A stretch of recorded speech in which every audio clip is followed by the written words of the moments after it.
What is up, guys? Zane from PlaybookGG, and welcome back to day 2 of our Singleback Doubles Los Angeles Chargers mini scheme. Before we dive into this video, make sure to subscribe to the channel and hit that notification bell so that you don't miss any of the great tutorials that we've got headed your way here on the PlaybookGG YouTube channel. Okay, guys, so welcome back. We're going to go ahead and go over a play out of the Singleback Doubles found in the Los Angeles Chargers playbook, and this is called EAY Corner. Now, yesterday we broke down a setup that attacked the short side of the field with our twins staying to the short side of the field. Today, we're going to complement that with a route combination that will attack the wide side of the field. So to start this play off, we're going to go ahead and block our running back. You can block him once and he'll block to the outside. In this example, I blocked him twice to block him up the middle.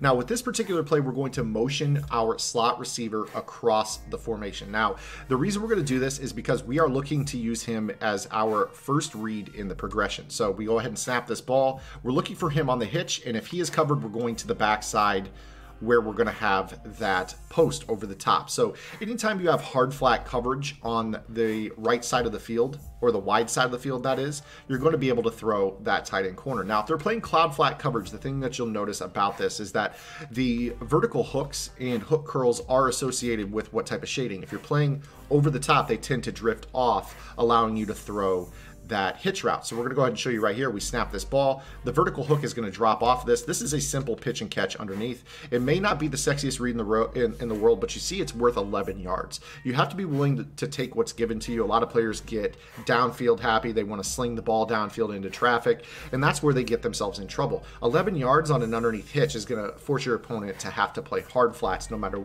what type of coverage shell they're in. So for instance, we play a cover 3. This is a double buzz look with the safeties and hooks. If we were to play that, you're going to notice that the tight end is going to be open to that wide side of the field. The field side corner route to Hunter Henry should get open. So we go ahead and show you right here. He's going to run this corner. Boom, wide into that pocket. The outside receiver runs off the coverage, and then the underneath shade is going to play that hitch route underneath for a big gain. Now, this is a very simple progression read that you can run against pretty much any coverage. Now, we're going to go ahead and show you cover 3 with cloud flats this time. And again, we're going to be turning our attention back to that hitch. You have to look and see if that hitch is covered. That's what makes this a great progression read. You're looking at the hitch. If he's open, you throw it every time. This is not a situation where you're playing money plays. You take the hitch, take your 9 to 11 yards every single time. Now, this is going to put your opponent in a spot where, okay, they know that there's a corner route, they have to play cloud flats on the outside. And then they know that there's a hitch, so maybe they're going to man up the hitch route. Now, what that's going to end up doing is that's going to cause your hook zone to vacate the area of the field that he should be covering, and then your progression read glances to the backside. So again, we're going to be looking 1 to the hitch, it's covered. 2 to the corner, it's covered. Now 3 is going to be that backside in route. You see that there's a nice little pocket now.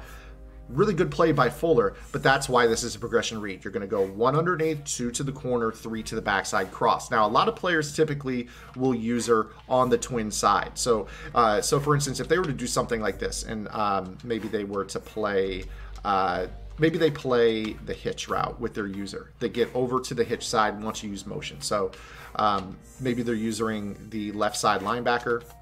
If you notice that they're really pulling that player out of the middle of the field, you're going to see that backside dig be wide open over the middle, like you see right there. Now we just get a blatant drop, but it didn't mean that he wasn't wide open. So that's why this is called a progression read. We showed you a progression read in yesterday's video out of the play PA Flow.